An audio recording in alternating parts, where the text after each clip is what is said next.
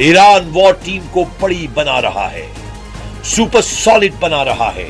Iran के लिए फिलहाल विन विन सिचुएशन बनी हुई है, क्योंकि प्रेसिडेंट पुतिन भी अब खाड़ी युद्ध को लेकर सीरियस हो गए हैं। ईरान को अमेरिका से टकराने के लिए जितना गोला बारूद चाहिए उसका इंतजाम पुतिन ने कर दिया है।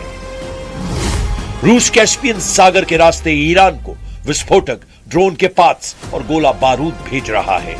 एनबीसी न्यूज को मिले यूरोपीय सरकार के गुप्त दस्तावेजों के मुताबिक हथियार सप्लाई की डिटेल पता चली है। एनबीसी को मिले यूरोपीय सरकार के एक आधिकारिक दस्तावेज से पुष्टि हुई है कि हथियार शिपमेंट्स में टीएनटी, ड्रोन के पार्ट्स और गोला बारूद शामिल हैं। सैटेलाइट तस्वीरों से भी मालूम पड़ता है कि रूस से भेजे गए शिपमेंट में बैलिस्टिक मिसाइल बनाने के लिए जरूरी पार्ट्स भी शामिल हैं। रेवोल्यूशनरी लड़ाकों के लिए रूस से भेजा गया हथियार रिटर्न गिफ्ट है। यह ट्रांसफर मॉस्को और तेहरान के बीच सैन्य संबंधों में बड़े बदलाव को दिखा रहा है। जहां पहले ईरान ने यूक्रेन युद्ध के लिए रूस को शाहिद टाइप के ड्रोन सप्लाई किए थे, वहीं अब रूस ईरान की पावर जस्ट डबल करने जा रहा है। ईरान के पास लड़ाकू ड्रोन का अच्छा खासा भंडार है। अब रूस की मदद से ईरानी मिसाइल के गोदाम भी फुल हो जाएंगे। इसके बाद ईरान को रोक पाना अमेरिका के लिए मुश्किल हो जाएगा। ईरान हथियारों का इंतजाम करने के साथ इमोशनल कार्ड भी आजमाने लगा है। इसका सिग्नल कासिम सुलेमानी की कब्र पर पहुंचे ईरानी संसद के स्पीकर गालिबाफ ने दिया है। गालिबाफ मुस्लिम देशों को एक साथ मिलाकर अमेरिका से हिसाब लेने के लिए उकसा रहे हैं।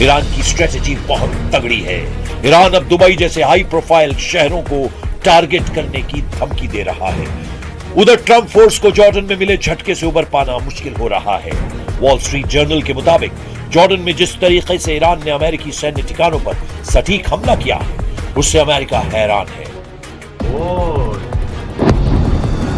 अमेरिका को लग रहा था कि चीन के इनपुट से ईरान ने हमला किया है, लेकिन अब इस्लामिक रेवोल्यूशनरी गार्ड्स ने दावा किया है कि जॉर्डन के अंदर से उन्हें मदद मिली है। वहीं जॉर्डन ईरान के दावे पर टोटल साइलेंट हो गया है, जबकि ईरान में अमेरिका की पिटाई पर जबरदस्त जोश दिखाई दे रहा है। तेहरान की गलियों में बैनर पोस्टर के जरिए डोनाल्ड ट्रंप को हराने का ऐलान किया जा रहा है। तेहरान में बैनर पर ट्रंप का माखौल उड़ाने वाली तस्वीरें दिखाई जा रही हैं, जिसमें उनके दिए गए नारे के चीथड़े उड़ाए गए हैं। एक तरफ ईरान अमेरिका पर दबाव बनाने का कोई मौका नहीं छोड़ रहा है, तो दूसरी ओर कुछ अमेरिकी अधिकारियों के दावों से भी ट्रंप का हौसला पस्त हो सकता है।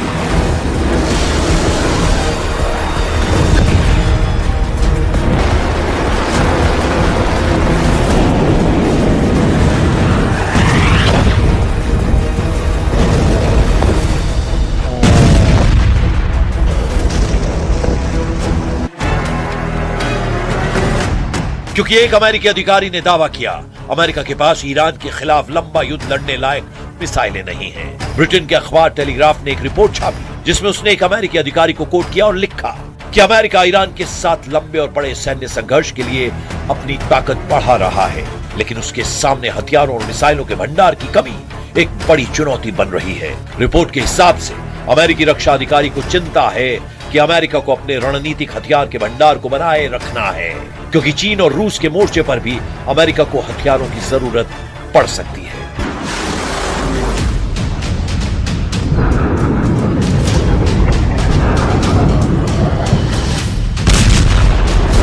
यानी ट्रंप के पास अब 2 रास्ते हैं। पहला ये कि वो ईरान में अमेरिका की फौज उतारकर सबसे खौफनाक हमले शुरू कर और मुझ पर कंट्रोल करने वाला बफर जोन बनाए।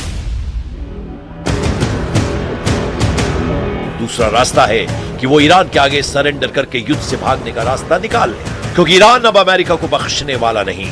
ईरान किसी को नहीं छोड़ेगा।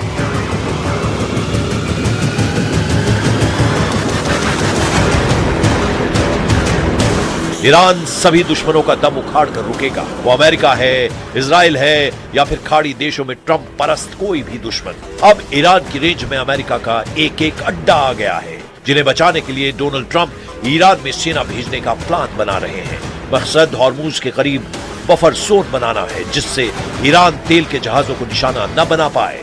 साथ ही अमेरिका ने अगर ईरान की जमीन पर कब्जा जमाया तो ईरान की लाइफलाइन कट सकती है।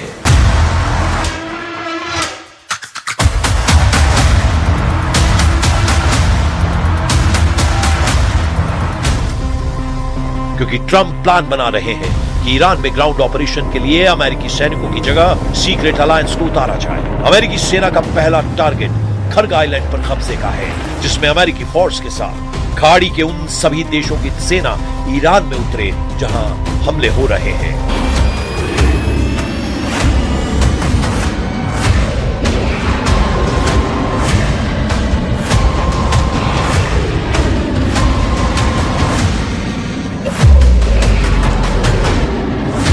मगर इस मिशन में अमेरिका के साथ क्या हो सकता है, उसका नफा नुकसान तौला जा रहा है।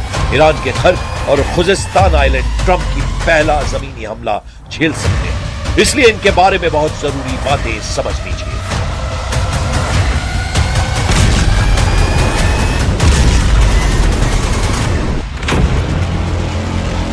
मैप पर देखिए, यह है खर्ग द्वीप, ये फारस की खाड़ी में है, जबकि मेनलैंड ईरान में है। ये जगह है खुजिस्तान। इस इलाके में ईरान का बॉर्डर इराक से लगता है। ये दोनों जगह इस वक्त युद्ध के हॉट पॉइंट बने हुए हैं। खर्ग द्वीप पर ईरान के तेल निर्यात का टर्मिनल है, यहीं से उसके 90% तेल का निर्यात होता है। जबकि खर्ग द्वीप से जो तेल निर्यात किया जाता है, ईरान के खुजिस्तान प्रांत से निकाला जाता है। खुजिस्तान को ईरान की एनर्जी कैपिटल कहा जाता है। ईरान का 80% तेल खुजिस्तान की जमीन से निकाला जाता है।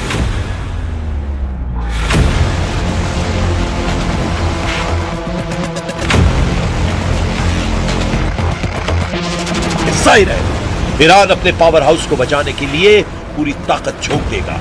ईरान की ग्राउंड फोर्स को ट्रंप हल्के में नहीं ले सकते। ईरान की फौज 6.5 लाख है।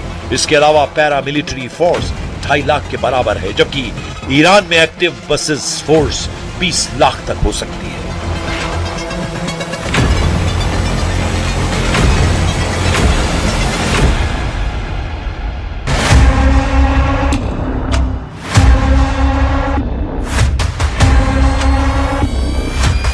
ये तो सिर्फ सेना की बात है। ईरान के 9 करोड़ लोग अमेरिका से युद्ध का ऐलान कर रहे हैं। हालांकि ये तब हकीकत है कि अमेरिका युद्ध में जीते बिना मैदान से हटता नहीं। अगर अमेरिका जीत से दूर होता है तो दुश्मन देश को ही तबाह कर डालता है। सुपर पावर से दुश्मनी मोल लेकर खाड़ी में कई मुल्कों का नक्शा बिगड़ चुका है।